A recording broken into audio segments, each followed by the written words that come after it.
saying. Okay. So the past 2 weeks, sometimes we need to mentally check out of social media. Sometimes we need, like, you need those breaks. And I'm not going to lie, don't fully mentally check out, because if you do, it's real hard to come back because you get real lost. Like, you need to at least check in with yourself and check in on platforms. But I truly believe taking a break from social media is not the worst thing in the world. I think that we do need to put our phones down, because this will take over. This will take over your life if you do not do this every now and then.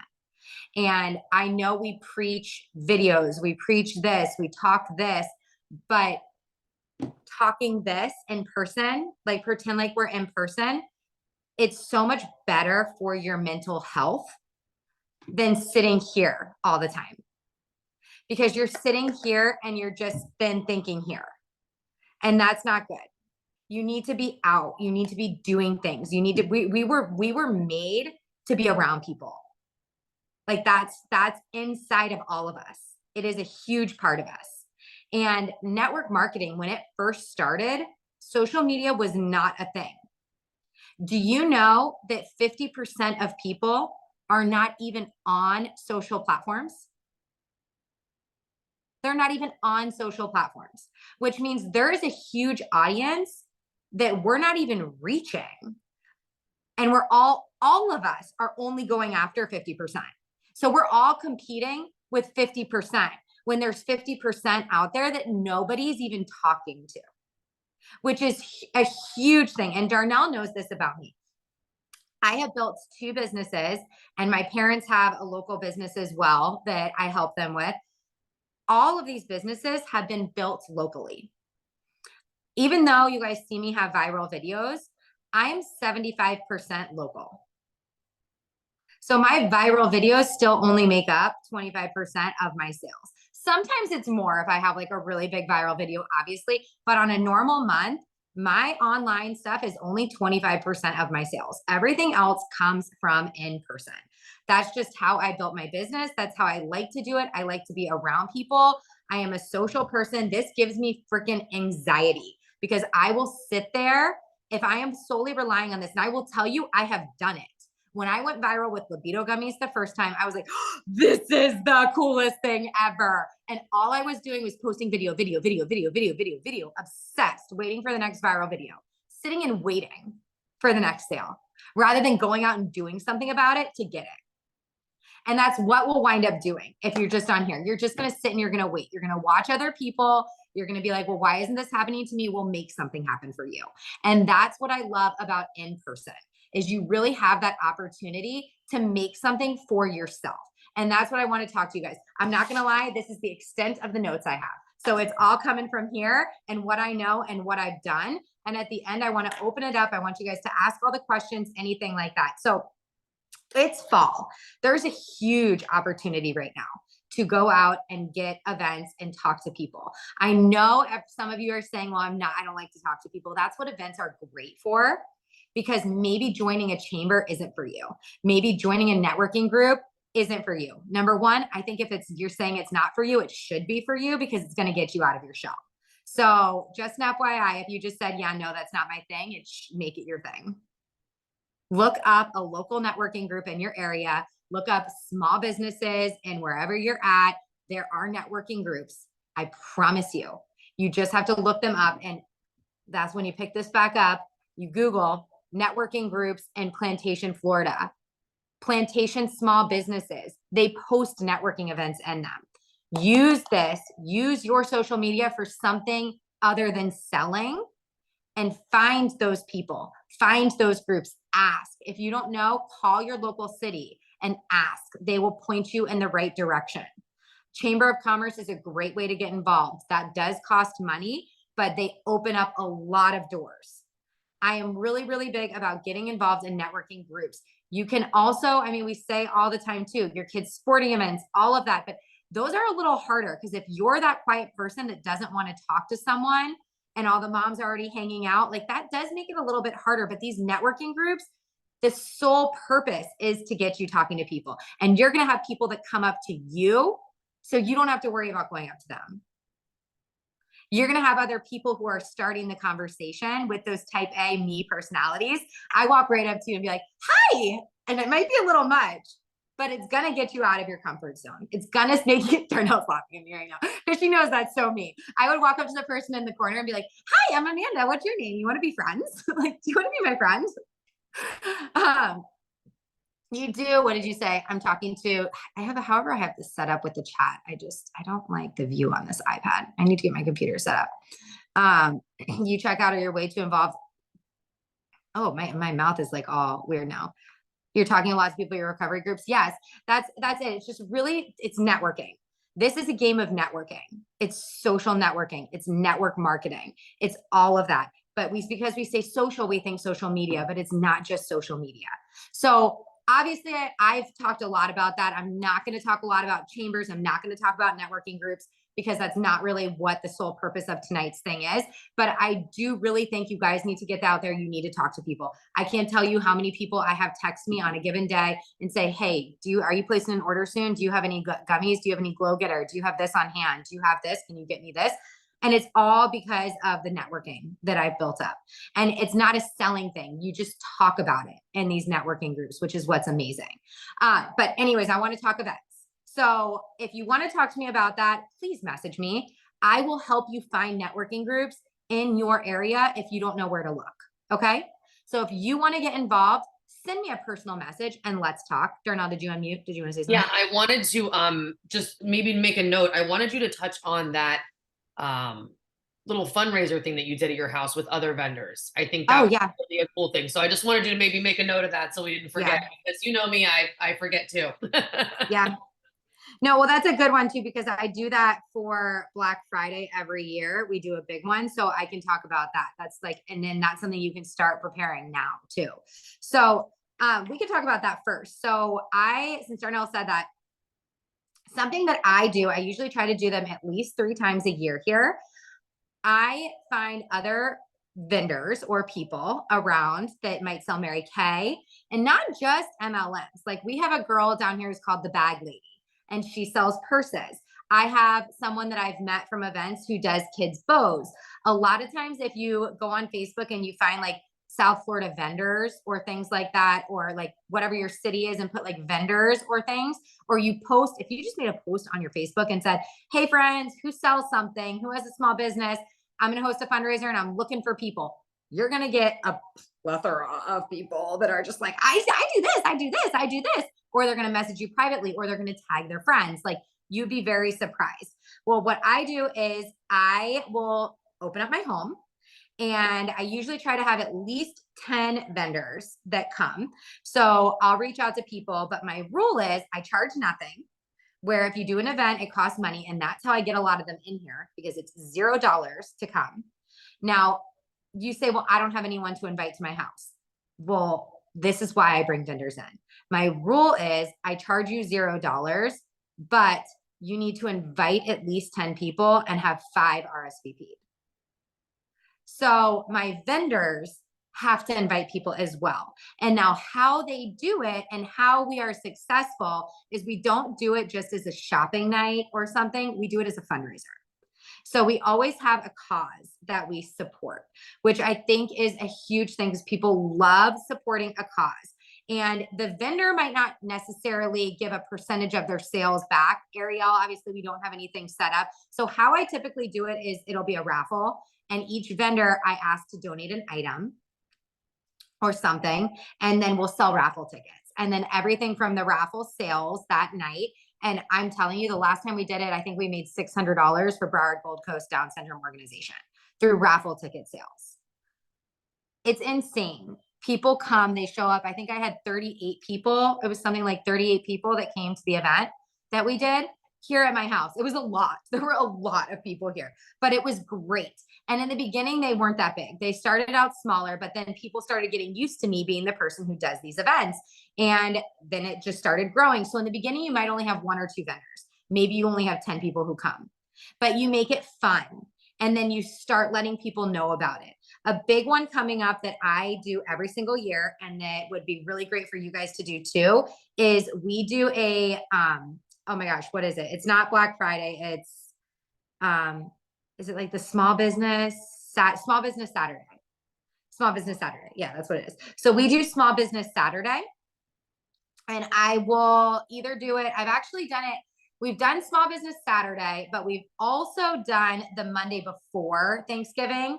And it's called it an early small business Saturday because a lot of people are out of town Thanksgiving weekend and they're not around. So I find most people are off the whole week, but doing the event at the beginning of the week before people go out of town has been more successful than actually on Saturday itself or even Black Friday, because people are either running around getting other sales, or they're putting their Christmas stuff up that day, or they don't want to do anything because they're sick from Thanksgiving or they're out of town.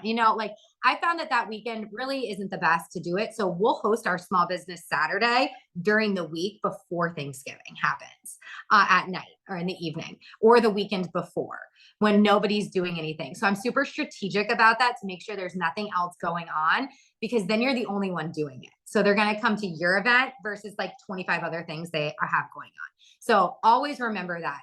Don't do things when everybody else is doing it if you want to have the biggest crowd there. So start planning that now. I would really start doing that. I would start talking to vendors. I would start talking to your friends, and I would get something on the books. Find a cause, an organization, whatever it might be. I'm sure there's something locally, or even if it's national. I mean, you could do Children's Miracle Network. Maybe there's something with your family. Maybe there's there's always something that you can fundraise for. Maybe it's a local school that needs school supplies for the kids, or backpacks or something, or food. You could do a food drive for Thanksgiving. That's a really good one. There's a lot of food banks that need food, and you could just have people bring canned food. Or what is the Christmas one? That starts happening. You can collect gifts if someone wants to bring a gift, and then you're going to donate all those gifts to, what's the box where they put the big boxes? Toys for Tots. There's so many options, and those are a ton. So write those down. If you don't know what to do, those are great ones. Toys for Tots or a food drive. Those are really, really, really easy ones, and a really great way to start if you can't think of a big organization. And then you can still fundraise as well through a raffle or something like that if you wanted to, or you could just do it that way. And you could do the raffle as a fun giveaway just for the people who are coming.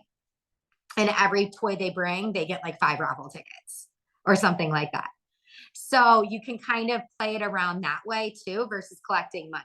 It can be a monetary type donation, or it can be a toy type donation like that. So there's a lot of fun ways to do it. So you just make it really fun, make it really engaging, and don't make it about you and your products and the sale. Make it about them and the organization. That is how you're going to get more people there. If you say, I want to come show you my products, come see my gummies, you might get some people who are interested, but chances are you're going to get a bigger audience, and you're going to get people who might not have come for your products that wind up buying your products because they came for something else. So something else that I do, and I do not announce this, it's not on my flyer, but I'm hosting the freaking event. I do a wellness presentation. I don't make it long. I make it short. I make it sweet. I usually just mention 1 or 2 products, but I'm hosting the event. So I always say, I do a little tiny presentation. You don't have to do that if you don't want to, but I find it's my house. I'm giving up the time, the this, the that. I literally do it for 5 minutes, and then I have everybody comes over to the table. So just FYI, don't forget that you are also doing that, but make it about the fundraiser leading up to it.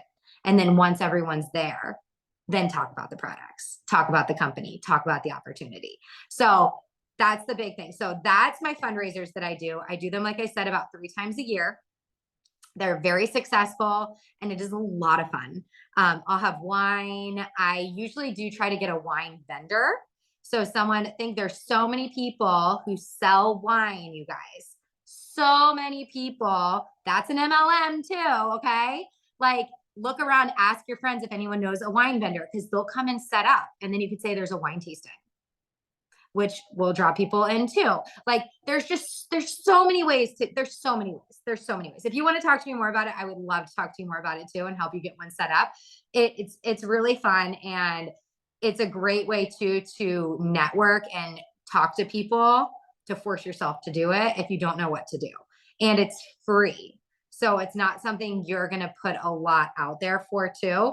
And it's at your house. So it's not like you have to take everything and go somewhere and set up.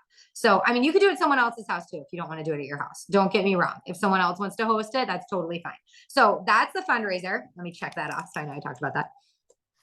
The other thing I want to talk about are 2 different types of events that you're going to face this fall and how you can find them. I have done last fall, I think I did 18 events. Don't overdo. You will get burnt out.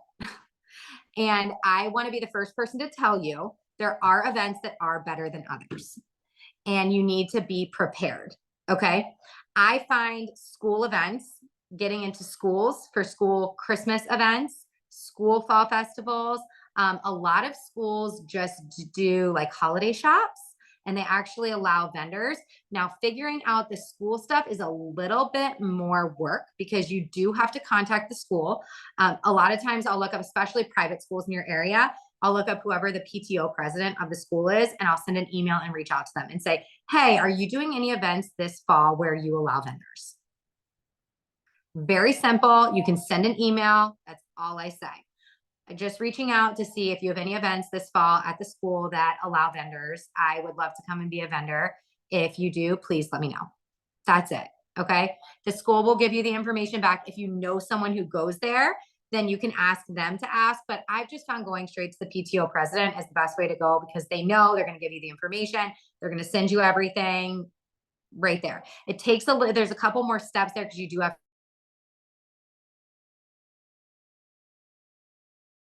once you get the end and you're on their list. So that's something that I have. Like I am already signed up for 6 events. I have 4 in September already, 4 events at schools in September because I booked them already back in July because they reached out to me and they were pre-sale rates too, because they were like trying to get people, set up early. So I love schools. I love schools. I find at schools, you get more immediate sales.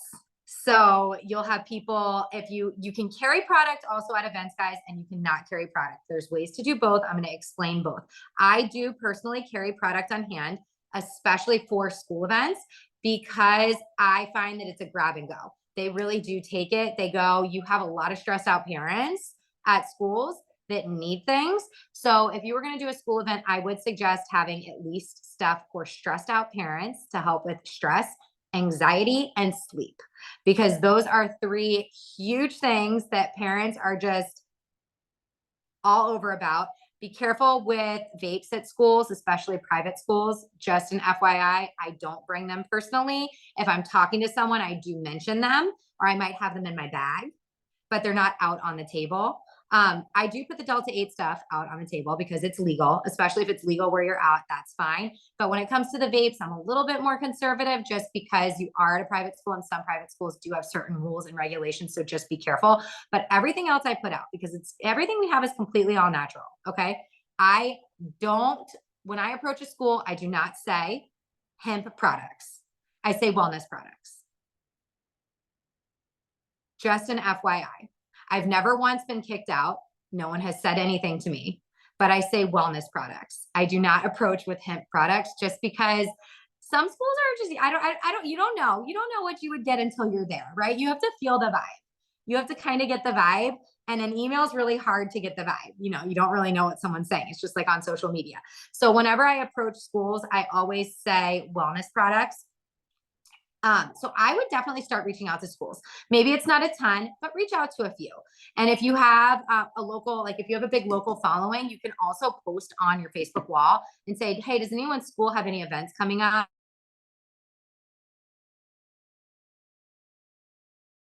where they take vendors or they're looking for vendors? You could just post that on there, and the people will reach out and they will tell you yes or no.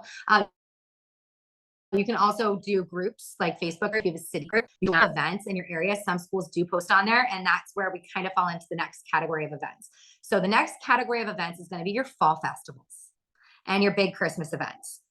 These events, you have got to be careful. These are going to be more events where I would personally do a giveaway and some type of thing to collect information and then follow up with people later. You might sell some products, but your chances of selling a ton of products at those events is much lower because parents are there with their kids. Okay. Their kids are screaming. They want to go run to paint this pumpkin. They want to ride this pony. They want to do this. The kids are coming up to your table, grabbing the things, thinking that it's candy. And it's because a lot of people do giveaways at fall festivals. Most of the vendors are there just giving their information out. So fall festivals and those type of events, I would be prepared to collect more. You might sell products, but be prepared to not sell as many products, but collect a lot of leads. 100% have some type of a lead capture. Maybe you're giving away a jar of gummies. Maybe you're just doing something. Have a lead capture. That's my biggest thing. Yeah. Craft fairs and farmers markets. Yes, those are real. That's my next topic. But the fall festivals, just be ready to be a little bit overwhelmed with kids maybe coming up and trying to grab off your table. Don't have things at the front of the table. Don't have samples out because you're going to have little fingers coming up. Or have yes, our app is also great for lead capture. You can have an iPad out if you have one where they can fill it right out right there. That's great. You can have a form where they can fill out and you can do it later. The biggest thing with fall festivals is going to be follow-up. You want to make sure that you follow up with every single person that you talk to. And if you only get 10 names, you gave you their information that are interested. So you have to make sure that you follow up with those people and you have 24 hours. Do not forget that. Okay.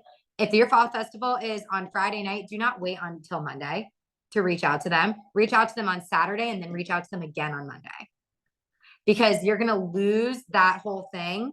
When you get someone's information like that, especially at an event, you have 24 hours to do that initial lead or you're out of sight, out of mind.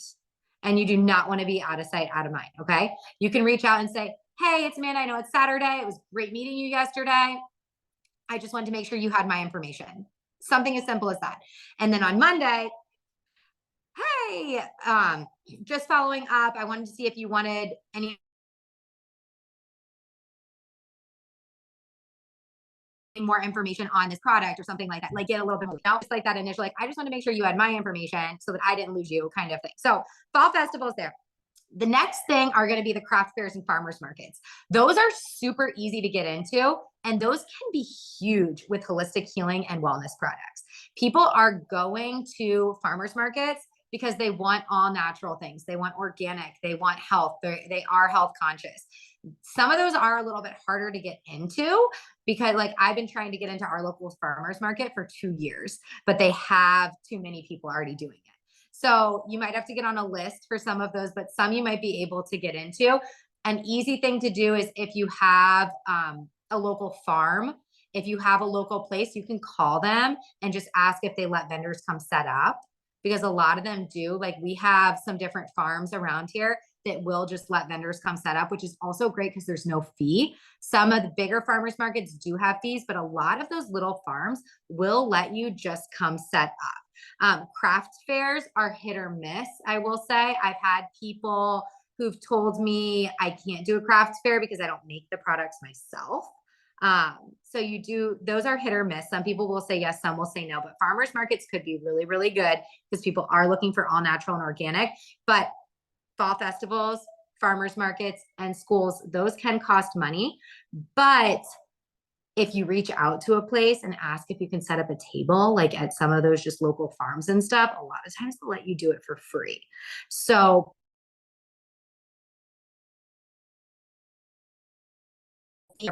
I would not spend dollars on a table personally. You tried, the hubby said, what is this? To get my city ideas out of his arena and barn. Oh, does he have a barn? Does he have a farm? Oh yeah, girl. Annie has a really big farm. And I was like, ooh, that's a really great idea. Have a bunch of vendors come to your house. Like, it's a great setup, like outside. And her hubby said, get your city ideas out of my barn. Well, but that think like a Christmas one. Like, I see a lot of those things. Like, you could have like a Christmas market and have people come set up, like, that aren't just like other, like, people that make like the Christmas wine glasses or ornaments. Like, there's so many people. You could get a pretty cool little market out there. So you could kind of maybe try to turn it that way because that's super country. Listen. I do a ton of craft fairs and farmers markets around here because I have a farm, and I've taken this kind of elsewhere and tested the waters a little bit. It's a highly conservative area with a lot of interest that's still very low key. And so it's an interesting use of relationship facilitators to kind of Yeah. share information, lead capture, and then follow up. There's a lot of interest and then kind of fall back. And so an interesting thing is the difference between sales in person in a rural area and in a city. And I'm not far from a small city. And so I've kind of tested the waters here and there and tried to figure out, is there a difference between a local community where where I would start to know the vendors, know the people who are coming in and out, and develop relationships and potential long-term customers and ongoing repetitive sales? Or would it be better to go to the city and do lead capture and then try and follow up? I'm still in the process, but it's an interesting proposal to try and figure out what works best in each area. Well, no, I agree. And that is something that's perfect that you do have to figure out because it is, and that's something like you just said, I've totally learned that too. And what Annie said will go for all of you. You're going to figure out what works best. Personally, I don't do fall festivals anymore. It gives me way too much anxiety. Last year, having all those kids run up to my table and grabbing all of my gummy, I was like, I need to eat all of these. Like, I can't even have all this on me. Like, I can't do this. So I personally attend fall festivals now and I don't do them. I stick to schools. I really like schools. I think schools have been a really, really, really great place to grab people. I have found I do the most at schools. And then also reaching out to the farms and the farmers markets. I have done a few of those and those have been pretty successful as well. So I would personally say if you do a fall festival, I don't know that I really would bring a lot of products. I would just go expecting just to try to get leads and talk to people and have a bowl of candy for the kids. But if you want to really get into it, I would contact schools and see what kind of events they're having and if they allow vendors to come, because that I think is going to be a huge thing. But the reason I wanted to do this tonight is you need to start now. These things are happening. I had our PTO meeting this morning at my school. I'm actually in charge of because you know me, I sign up for everything that I don't know why. I don't know why. Say the things I want to say. But because I lead they do like this big Christmas market every year. And it's like at the Christmas festival that the school does. I put together the vendor form and I get all of the vendors for it and they let me be a vendor for free. So that is something that is kind of nice there too. So just reach out to schools, talk to your friends, see where you can go. Like I said, I highly recommend joining networking groups as well as your chamber if you can, because they'll tell you about events and things like that that are going on. I have 2 events for my chamber next month. The local city, they do a movie in the park and I get to set up for free at it, which is pretty cool. I also am setting up at our chamber luncheon next week for free. I just get to set up a table at the luncheon. So there's a lot of really, really easy ways to get involved for free if you pay that one-time the fee for the city for the year. I do love it. I do highly recommend it. I think it's a great way to get out there and just get your name out there. I've actually joined 2 other local cities that are next to us now. So now I'm a member of 3 chambers just because I wanted to meet more people and talk to more people. But that's just me. But you'll start small. I don't expect you guys to do that. But I do want to ask if anyone has any questions. I know that Red had a question. She had said that Red, she does like crystal work. She makes like jewelry and stuff like that. And she was wondering if you've ever done a half and half table. And yes. I'm sure you have. So you can kind of maybe touch on that for her. I don't know if you're still here, Red. I think you are. Yeah. So we'll ask that. I do children's dresses as well. It's just something I do on the side. I have 2 little girls. So I did LuLaRoe for a really long time. And I love clothing, especially kids. It just brings joy to my heart. I don't know what it is. So I have 1 rack of children's clothing that I bring. And it's really funny that you say that, because I feel like my children's clothing actually draws people in, because they come and they see the cute Disney prints on these dresses. And then they're like, oh, well, what's that? So I think you can definitely do two things. 100% you can do two things. What I would do when you approach a business about that, though, is have an umbrella. So I'm Gracefully Glamorous Boutique. Yes, some do not allow both, but you have to be careful how you do it. So I'm Gracefully Glamorous Boutique. And under my boutique, in my boutique, I sell wellness products and little girls' dresses. So when I fill out a vendor application, I don't do it as Ariel. I do it as Gracefully Glamorous Boutique. And in my description, wellness products and kids' dresses. And I set up with both, and no one has ever said anything to me. Very smart. It's very smart. Mm-hmm. It's like my little umbrella for it. So that is a way that you can kind of get around it, is by doing that. Because a lot, like Holly said, will say you can only have one product. But if it's your boutique, boutiques can sell jewelry. Like they sell multiple things. Like it could be soaps and wellness products, or this and this. So like Holly, you could do your ears and the products, and it could be Holly's Hobbies, something, you know, something like that. And then you put it under it and you say wellness products and Mickey ears. I love that. So just a little way around it. That's what I do. And I never have to double pay. They never make me get double tables. I just bring my small square table and my rack, and I put it out and I talk to everybody. So I think you could definitely do two things. I would, if you have it, I would encourage doing two things. Or if you only do Ariel, have something to draw people in. Like someone said, how do you make it fun? Have something to draw people in, because just having the products out on the table, well, what does that do? Like if you're just going to do it, then wear your bright colors. Wear something that stands out, so that you're not just like another shell in the crowd with something on your table. Like do something to stand out, so that people are like, oh, I want to go talk to her. She looks like a good time. Maybe it's your sparkly jacket. Maybe it's you just wear a crown on your head. Put that on your table. Fun things to pull people over, so they're like, I'm interested. What's going on over there? You want to be fun. You want to make it fun, and you want to pull people in. That is a big thing, especially with our products, because they're in little containers and they're already fun. They're so pretty. So if you draw people over to your table, they're going to look at them and be like, ooh, that looks kind of cool. I agree with you. I agree with you. And my other tip for you, Melissa, is to stop calling yourself boring. You are not boring. You are just learning to have new experiences. That is all. Yeah. It does 100%. Not mean you are, just because you like to be alone, doesn't mean that you're boring. You are just learning to have different experiences and enjoy different paths of life. So yes. You are not boring. No. Talk to yourself differently. That is another. Every single person here is unique in their own way. And we need to celebrate our differences and celebrate those things that we think make us weak, because they don't. They actually make us strong, and they make us stand out. Right. I agree. Amanda, I appreciate you so much, because, you know, in-person events, I got real burnt out on them. We did a lot of them for a really long time, and I got very burnt out, and I'm just like, no, thank you. Not here for that.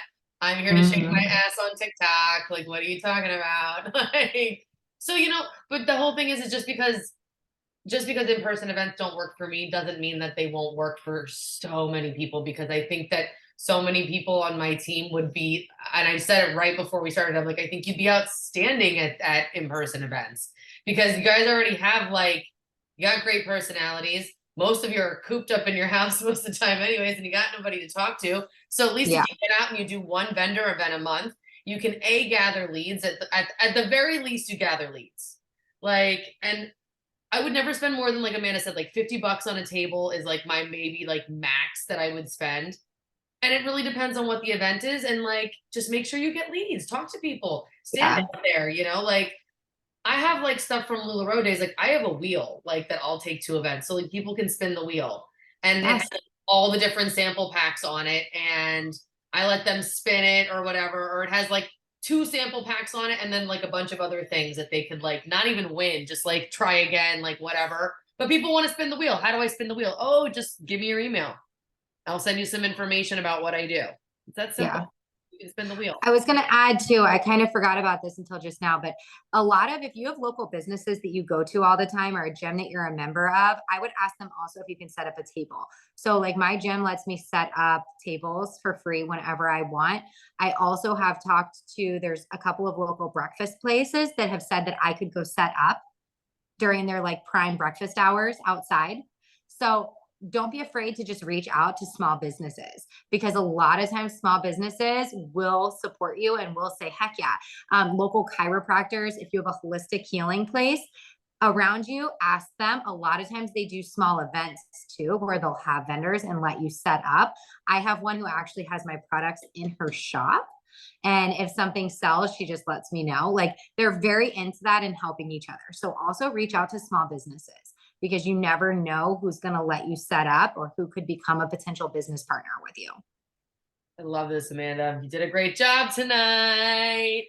Thank you. This turns me on. It's like having a libido gummy. I know it does. I know it does. I know you feel good when you do trainings, and it's been a hot minute since you've done one, and this is your love language. So it was nice to see you lit up about it a little bit. And I'm glad that you did, because it certainly does not light me on fire, but watching you get lit up about it, I'm like, maybe I'll book an event this fall. We'll see. I'm not gonna promise anything. I know you want me to, but I'm not promising. If you book one, I will come up. Okay. I know you would. I know you would. I know you would. And you know, I do have a couple of local girls that have asked me a few times. They're like, will you do it with me? And I'm like, no. You're not my teammates. No, like, sorry. I'm such a jerk, but I'm like, no, I don't want to do that. I don't want to do it for myself, let alone you. So, and that's just honestly because not because I don't like in-person events, but because I've gotten uncomfortable. And like, let's be honest here, even if you don't want to do in-person events, I'll say this and then we'll get off because it has been 40 minutes. But something that I'm really good at, like I go out of the house, I make it a point to like go to a coffee shop and work from a coffee shop. And I put a bunch of my products on the table and I put my greens and my drink in front of everybody. And I do my unicorn drops and people are looking at me like, and I shake my shit up and people are like, what the fuck is this bitch doing? And like, I make a scene about it. So people come over and they're like, what are you doing? And then I like have a conversation.